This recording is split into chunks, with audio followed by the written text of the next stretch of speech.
Hola, somos el equipo 2, conformado por Zavala, Checo, Jorge, Carlos y yo, Diego. Bueno, para el experimento, lo principal que vamos a necesitar va a ser el cobre actuando como positivo y el zinc actuando como negativo. De igual manera, 6 vasos de agua, el agua diluida en sal, con sal, los caimanes para hacer las conexiones y pues el LED que vamos a prender. Bueno, lo primero que vamos a hacer va a ser mezclar la sal y diluirla. En nuestro experimento usaremos el cobre como la terminal positiva y el zinc como la terminal negativa, conectándolos en serie para luego obtener un voltaje. Preparamos la mezcla para los puentes salinos. Bueno, ahora vamos a preparar nuestros puentes salinos.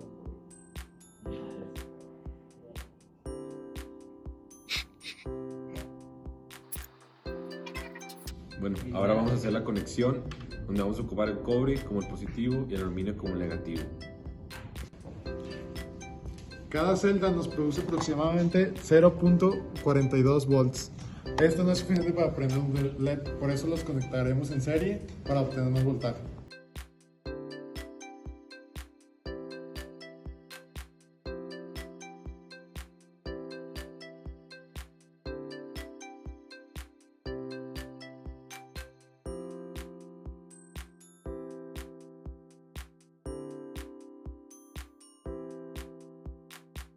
¿Cómo funciona la celda solar? Produce electricidad a partir de la luz solar mediante el efecto fotovoltaico.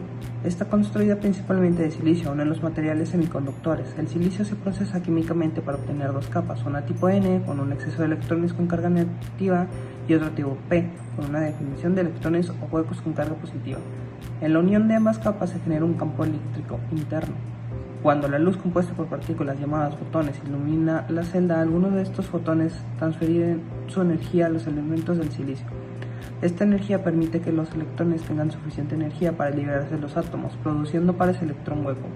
Un electrón libre y un hueco en el lugar donde está el electrón, el campo eléctrico de la unión impulsa los huecos en una dirección y los electrones en la dirección opuesta, lo que establece un flujo de electrones, una corriente eléctrica. Esta corriente que fluye a través de un circuito externo conectado a la celda es electricidad en forma de corriente continua.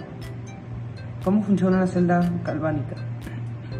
Una celda con electrodos de zinc y cobre. El zinc funciona como el ánodo.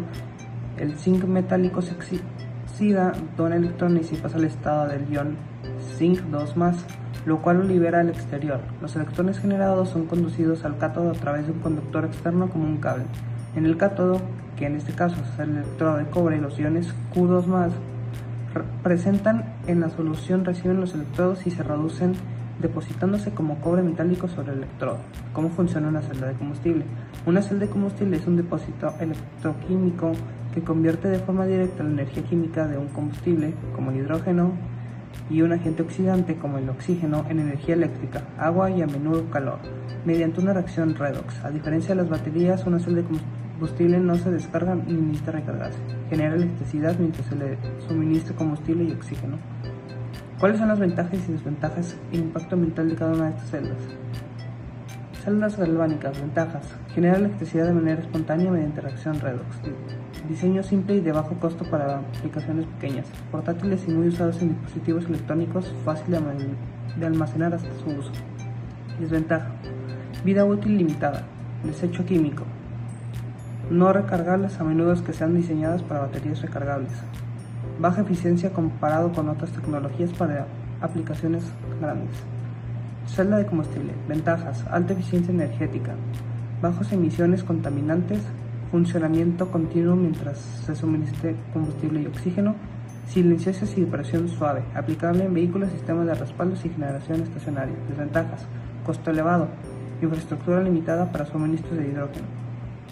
Sensibles a impurezas en el combustible. El almacenamiento y transporte del hidrógeno aún presenta desafíos técnicos y de seguridad. ¿Cuáles son los componentes de una celda galvánica convencional? Una celda galvánica convencionalmente transforma energía química en eléctrica mediante una reacción redox espontánea. Está compuesta por dos electrodos: el ánodo donde ocurre la oxidación como el zinc y el cátodo donde ocurre la reducción como el cobre. Cada electrodo está sumergido en una solución electrolítica con sus respectivos iones metálicos. Los electrones fluyen del ánodo al cátodo a través de un circuito externo generando corrientes eléctricas. Un puente salino permite el paso de iones entre las soluciones para mantener el equilibrio de carga y asegurar el funcionamiento continuo de la celda. ¿Cuál es el polo positivo y negativo de nuestra celda? En nuestros experimentos haremos el cobre como la terminal positiva y el zinc como nuestra terminal negativa, conectándolos en serie para obtener el voltaje. El potencial eléctrico de una celda galvánica, también conocido como fuerza electromotriz o voltaje de la celda, es la capacidad de potencial entre los dos electrodos de la celda. Esta diferencia de potencial impulsa el flujo de electrones a través de un circuito, haciendo electricidad a partir de una reacción redox espontánea. Este se mide en voltios con un voltímetro o con un cálculo a partir de potenciales de reducción. ¿Cómo diseñarías las celdas en serie para encender un LED? Bueno, con un arreglo en serie que sume suficiente voltaje para superar el voltaje del umbral del LED, que suele ser entre 1.8 a 3.3 volts dependiendo del color del LED. Como concentración, primero calculamos la masa molar de la sal, que es de 58.44 gramos por mol. Después sacamos los moles, que es dividiendo la cantidad de sal que usamos por la masa molar. Y después con los moles calculamos la molaridad, que es dividiendo los moles entre el volumen del agua, que nos dio 0.6844 de molaridad. Como precauciones que debemos tener con los reactivos utilizados y los residuos generados, podemos trabajar en un área ventilada, utilizar guantes al manipular las soluciones, etiquetar cada material en el que trabajemos. Bueno, la correcta disposición de los residuos para evitar que contamine el medio ambiente sería llevándolos a un centro de residuos peligrosos, a algún laboratorio o algún programa de recolección de estos para que puedan ser tratados adecuadamente. Bueno, como reflexión acerca del impacto ambiental y social generado por el uso de las diferentes fuentes de energía, tenemos que el uso de energía es esencial para la vida moderna, pero pues también puede causar daños al ambiente y a la sociedad. Las fuentes fósiles como el petróleo y el carbón contaminan y contribuyen al cambio climático, además de generar conflictos sociales. En cambio, las energías renovables como la solar o la eólica son más limpias y justas. Aunque también tienen algunos impactos, es importante elegir fuentes de energía que cuiden el planeta y promover una sociedad más equitativa.